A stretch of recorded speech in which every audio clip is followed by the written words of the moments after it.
নমস্কার, আপনারা দেখছেন জেলা বার্তা। আপনাদের সঙ্গে আমি শান্তিপ্রিয়া। জীবন যুদ্ধে জয়ী বীরভূমের রাজনগরের সৌমি মুখার্জি শারীরিক ও পারিপার্শ্বিক সমস্ত প্রতিবন্ধকতাকে জয় করে জীবন যুদ্ধে জয়ী হলেন রাজনগরের পাতাডাঙ্গা গ্রামের সৌমি মুখার্জি। রাজনগরের পাতাডাঙ্গা গ্রামের পেশায় গৃহশিক্ষক কল্লোল মুখার্জি ও তার স্ত্রী শুক্লা মুখার্জির বাড়িতে যখন ছোট্ট ফুটফুটে সৌমির জন্ম হয়, তখন বাবা মা উভয়েই আত্মহারা হয়ে স্বাভাবিকভাবেই ভেবেছিলেন ৮-১০টা ছেলে মেয়ের মতোই স্বাভাবিকভাবে আস্তে আস্তে বড় হয়ে উঠবে সৌমি। কিন্তু বছর পেরোতে না পেরোতেই তারা বুঝতে পারেন সৌমি আর 10টা স্বাভাবিক ছেলে মেয়ের মতো নয়। একটু বড় হলেই বাবা মা বুঝতে পারেন সৌমি শারীরিক দিক থেকে প্রতিবন্ধী। কিন্তু তারা হতাশ হননি, বরং নিজেরা দৃঢ় প্রতিজ্ঞা হয়ে সিদ্ধান্ত নেন যেভাবেই হোক তাদের একমাত্র মেয়েকে স্বনির্ভর করে তুলে সমাজে আর 5টা স্বাভাবিক মানুষের মতোই মাথা তুলে দাঁড় করাবেন। করছিল তাই। ছোট্ট সৌমি পাতাডাঙ্গা প্রাথমিক বিদ্যালয় এবং পরে Suri municipality pre primary school, এরপর সিউড়ি আরটি গার্লস স্কুল, এরপর তাঁতিপাড়া আইটি গার্লস স্কুল থেকে উচ্চ মাধ্যমিকের পর একটি প্রতিষ্ঠানে ডিএড করার পর বাংলায় অনার্স কমপ্লিট করেন। বর্তমানে তিনি মাস্টার্স ডিগ্রি পাঠরত। এরই মধ্যে তিনি সম্প্রতি রাজনগর বিএলআরও অফিসে ডেটা এন্ট্রির কাজে যুক্ত হয়েছেন। শারীরিক প্রতিবন্ধী হওয়া সত্ত্বেও নিজের লক্ষ্যে স্থির থাকলে যে সফল হওয়া যায় তার প্রকৃষ্ট উদাহরণ এই সৌমি মুখার্জি। তার এই সাফল্যের পেছনে তার বাবা মা ছাড়াও আরেকজনের অবদান রয়েছে, যিনি হলেন সর্বশিক্ষা মিশনের রাজনগর চক্রের বিশেষ প্রশিক্ষিকা অপর্ণা দাস। তিনি সবসময় তার ছায়া সঙ্গী হিসেবে সাথ দিয়েছেন। সৌমির কাজে ভূয়সী প্রশংসা করেছেন রাজনগরের বিএলআরও বিদ্যুৎ কুমার নন্দী। তখন তো কিছু বোঝা যায়নি, তারপর আস্তে আস্তে বোঝা গেছে। যখন ও দেরি করে ঘাড় সোজা হয় 11 মাস বয়সে, তখন একটু চিন্তার বিষয় ছিল। তারপরে হাঁটতে পারলো না, সেটাও একটা চিন্তার বিষয় ছিল। সারা জীবন যে কষ্ট করেছি, সেই কষ্টের যে ফল, সেই কষ্টের ফল আমরা এই চাকরির মাধ্যমে পেয়েছি। কষ্টের ফল আমরা পেয়েছি। আমরা যে ওকে যে ক্লাস 1 থেকে যেভাবে মানুষ করেছি, নিজের গাইডেন্সের মধ্যে ওকে প্রতিবন্ধী বলে যে আমরা অগ্রাহ্য করেছি, সেটা কিন্তু আমরা আমি এবং আমার মিসেস এটা কিন্তু আমরা কোনো সময় ভাবিনি। আমরা ভেবেছি যে আরও 5টা যে সাধারণ ছেলে তার মতনই সে যেন সমাজে স্বাধীনভাবে এবং ঠিকভাবে বাঁচতে পারে, সেই পথ ওকে প্রদর্শন করে আমরা কিন্তু এখনো পর্যন্ত তার সঙ্গে লড়াই করে যাচ্ছি, যাতে করে তার ভবিষ্যৎ উন্নতি হয়। আপনি কি করেন? আমার অফিসে সৌমি মুখার্জিকে ডাটা এন্ট্রি অপারেটর হিসাবে এডিএম সাহেব পাঠান। উনি আমাদের অফিসে যোগদান করেন। যোগদান করার পর থেকে তিনি অত্যন্ত দক্ষতার সঙ্গে কাজ করে চলেছেন। তার কাজ এতই ভালো যে আমাদের অফিসে সকলেই তার প্রশংসা করে। সে খুব মিশুকে। খান আরশাদের রিপোর্ট, ভয় টিভি, রাজনগর।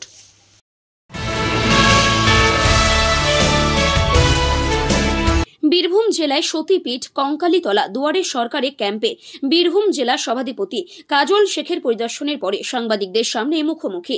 অনুপম ভালো ছেলে, বিজেপির নীতি আদর্শ মানতে পারছে না, তৃণমূলে আসতে চাইলে স্বাগত। বিজেপির জাতীয় সম্পাদক অনুপমের নিরাপত্তা প্রত্যাহার নিয়ে বিস্ফোরক তৃণমূল নেতা কাজল শেখের। সারা ভারতবর্ষের বুকে বিজেপি ধর্ম নিয়ে মানুষের সাথে খুনোখুনি হানাহানি লাগাতেই চাইছে। অনুপম হাজরা ভালো ছেলে, বিশ্বভারতীর ছাত্র, অধ্যাপক জীবন কাটিয়েছে। বিজেপি জনবিরোধী নীতি মেনে নিতে পারছে না, তাই হয়তো বিজেপির সাথে দূরত্ব বাড়াতে চাইছে অনুপম। সেই জন্যই অনুপমের নিরাপত্তা তুলে নেওয়া হয়েছে। তৃণমূলে আসতে চাইলে স্বাগত, তবে রাজ্য নেতৃত্বের সাথে কথা বলে আসতে হবে। কেন্দ্রীয় বিজেপির সম্পাদক অনুপম হাজরার সিকিউরিটি প্রত্যাহার নিয়ে বিস্ফোরক দাবি করলেন বীরভূম জেলা পরিষদের সভাধিপতি তথা বীরভূম জেলা তৃণমূলের কোর কমিটির অন্যতম সদস্য কাজল শেখ। দেখুন, অনুপম হাজরা একটা শিক্ষিত ছেলে, ভালো ছেলে। ওর সঙ্গে আমি মিশেছি। এখন যদিও আমার দলে সে নেই, সে বর্তমানে বিজেপি দলে আছে, কিন্তু যে ভালো তাকে ভালো বলবো, তাকে আমি খারাপ বলবো না। তো যেহেতু শিক্ষিত ছেলে, সর্বত সে বুঝতে পারছে অন্যায় কোথাও হচ্ছে।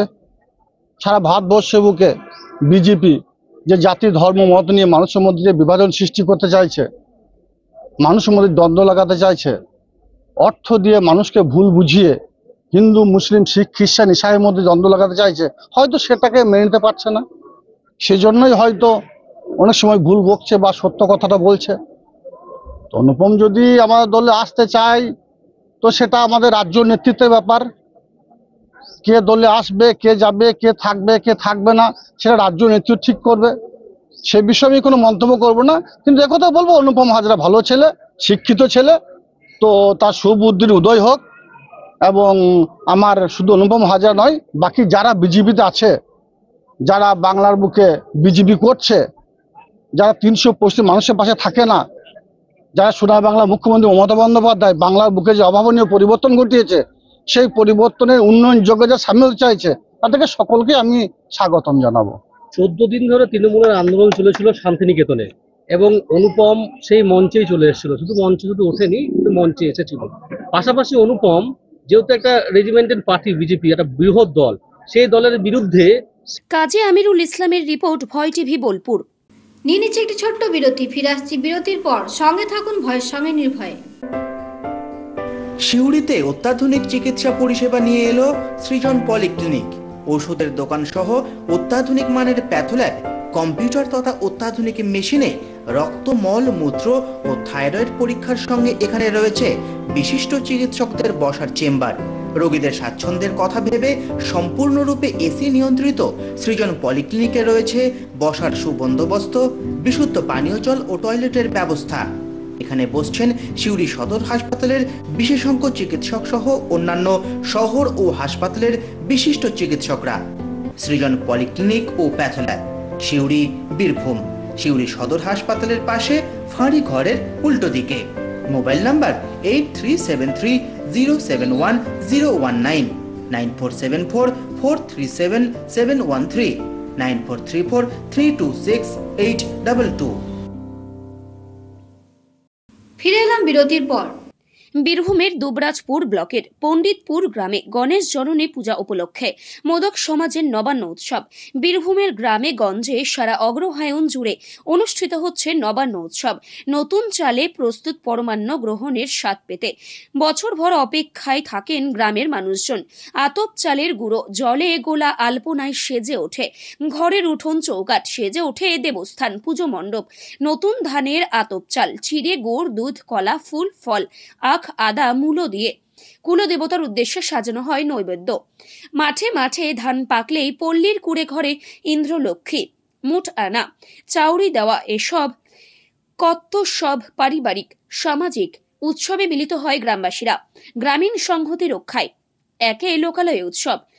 বীরভূমের দুবরাজপুর ব্লকের পণ্ডিতপুর গ্রামে মোদক সমাজের নবান্ন উৎসবকে কেন্দ্র করে অনুষ্ঠিত হয় গণেশ জননী পুজো। পুজোর পরম্পরা অনুসারে পরিবার পিছু একটি করে আলপনা আঁকা ঘট স্থাপন করা হয় গণেশ জননী মন্দিরে। চলে হোমযজ্ঞ, পুজো পাঠ, প্রসাদ বিতরণ। পুজো শেষে পুরোহিত নারায়ণ চক্রবর্তী উপস্থিত ভক্তদের মাথায় ছিটিয়ে দেন শান্তিবাড়ি। উপস্থিত ছিলেন কানাইয়ালাল দা, তুলসীদাস দত্ত, বামাপদ রুজ, মানবেন্দ্র দত্ত, পার্থ দত্ত প্রমুখ মোদক সমিতির প্রবীণ সদস্যরা। এই পুজো অন্তত শতাধিক বছরের পুরনো বলে জানান মোদক সম্প্রদায়ের এক সদস্য সুখদেব রুজ।